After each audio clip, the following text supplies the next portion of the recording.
So dear students, इस clip में हम सोर्सेज ऑफ ग्राउंड वाटर के बारे में जानेंगे. So there are three main sources of ground water. That means ground water originates from three main sources. Throughout the three sources, it is supplied from three sources. It comes into existence from three sources, or it is supplied from three sources. One of the sources is known as meteoric water, and the other one is known as connate water, and the third one is known as juvenile water.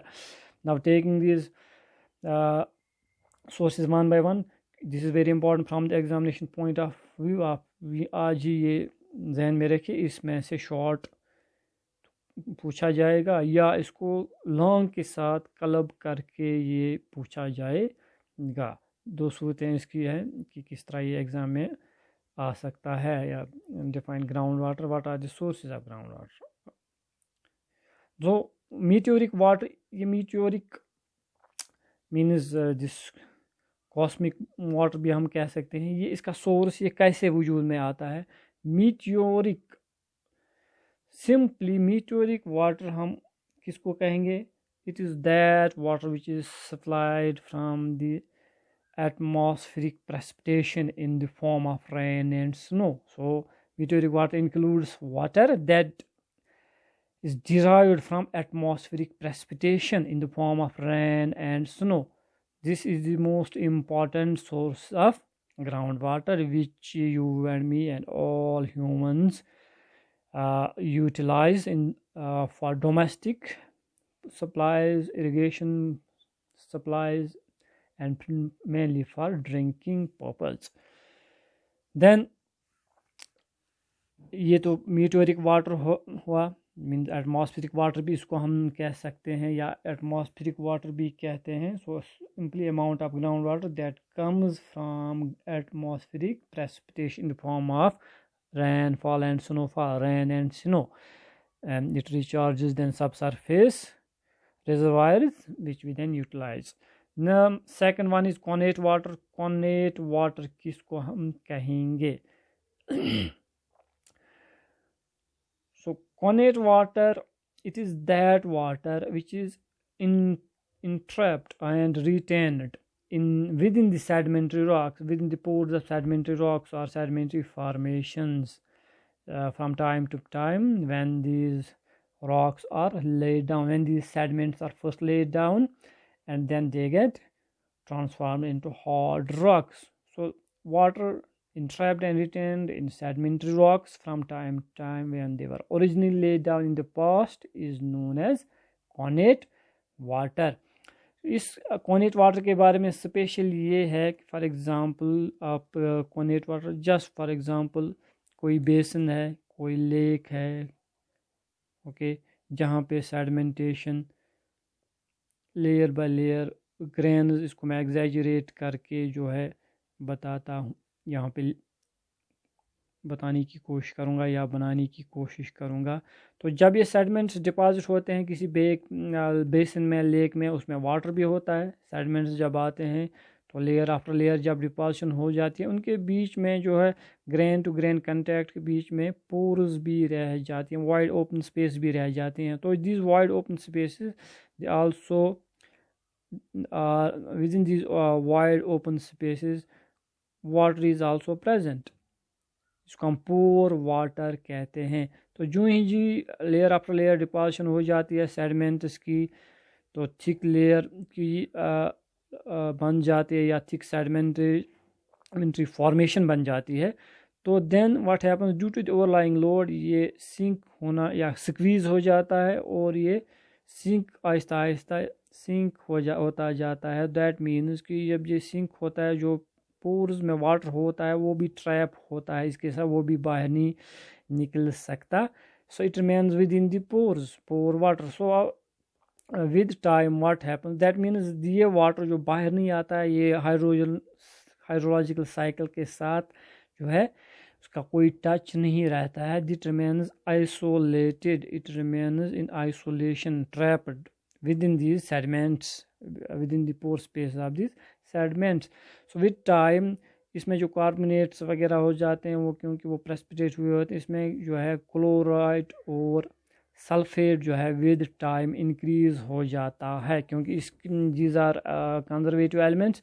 तो इनका जो residence time है water में, solubility बहुत ज़्यादा है, high time ये precipitate नहीं हो जाते हैं या सोल्यूशन से बाहर नहीं आते हैं। तो with time this water gets highly mineralised, so that's why this is known, ये ब्रैकिश थोड़ा सा होता है ये वाटर। और क्योंकि ये वाटर पोर्स में बंद हुआ होता है इसलिए उसको जो है फॉसिल वाटर भी कहा जाता है। जब कभी अर्थक्वेक आता है या और कोई सब्सिडेंस या अपहीवल हो जाता है या और कोई मूवमेंट हो जाती है तो या क्रैक्स, डीप फ्रैक्चर्स पड़ जाते हैं, क्रैक्स पड़ जाते हैं या शेकिंग हो जाती है। So this trapped water, entrapped water retain at depths within the pores, it finds channels through these cracks, minute cracks, pore interconnected cracks, and it remains, or so rather it reaches or gets exposed up to the surface। अगर हम ये water जो है फिर इसको test करेंगे, ये बहुत ही सॉल्टी होता है, रात इसका जो सॉल्ट कंटेंट बहुत ज़्यादा और डिजॉल्व सॉल्ट बहुत होता है इसमें। तो इट इज़ हाईली मिनरलाइज्ड वाटर, इतना फिट फॉर ड्रिंकिंग। बहुत बार ये न्यूज़ में भी आता है कि कहीं जगह पे अर्थक्वेक आया तो कोई स्प्रिंग्स अपीयर हो गए, तो वो पानी बहुत ही जहर जैसा था, क्योंकि वो बहुत ही हाईली मिनरलाइज्ड होता है, क्योंकि बहुत टाइम तक वो बिल्कुल आइसोलेटेड क्लोज्ड होता है, इंट्रैप्ड होता है with in this pores of sediments. So somehow it finds channels and reaches up to the surface in the form of via cracks or other channels.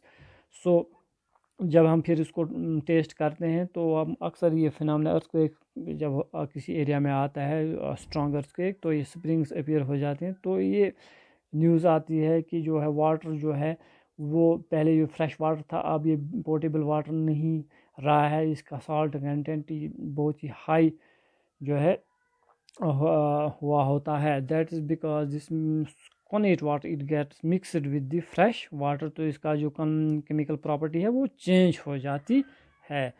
So this is about the Conan water. कभी कभार ये अलग अलग भी पूछा जाता है short में या ऑब्जेक्टिव में, कभी कभार फिर जो है क्लब करके लॉन्ग में भी पूछते हैं। Now number third one is juvenile water. Juvenile means new born, हम बच्चे को भी कहते हैं। इसको जुवेनाइल वाटर क्यों कहते हैं? So juvenile water is also known as plutonic water और magmatic water. So by the term magmatic ये आपको समझ आया होगा। सो क्योंकि जब वॉल्केनिक एक्टिविटी होती है, जो गैसेस उसमें से बाहर आते हैं, उसमें मेजर कंपोनेंट गैस का जो होता है वो steam, highly super heat steam होता है, वाटर वेपर्स होते हैं अबाउट मोर देन 65%, कभी कभार 95% भी जो है स्टीम ही होता है, और बाकी फिर माइनर कॉन्स्टिट्यूएंट्स, उसके बाद कार्बन डाइऑक्साइड, सल्फर डाइऑक्साइड और बाकी गैसेस होते हैं। So water vapour is the chief constituent और chief this component product of volcanoes, steam जिसको हम कहते हैं। सो ये भी इस जब ये कूल और कंडेंस होके फिर बारिश की सूरत में जो सरफेस वहाँ पे पहुँच जाता है, तो या हाइड्रोलॉजिकल साइकिल के साथ मिक्स होता है, तो क्योंकि ये पहली बार एक्सपोज होता है और हाइड्रोलॉजिकल साइकिल के साथ मिक्स होता है, उसका पार्ट बन जाता है, या ग्राउंड सरफेस पे ये पहली बार पहुँच जाता है through magmatic activity, through igneous activity. So that's why this is known as juvenile water. उसको मैग्मेटिक वाटर या प्लूटोनिक वाटर भी कहते हैं। So it is liberated as a result of igneous activity. So जब हम इसको डिफाइन करेंगे, simply is the water which comes out over the ground surface during igneous activity or volcanic activity, and this water is believed to emerging out and mixing with the hydrological water, the cycle or surface water, or mixing with other water for the first time, for the very first time.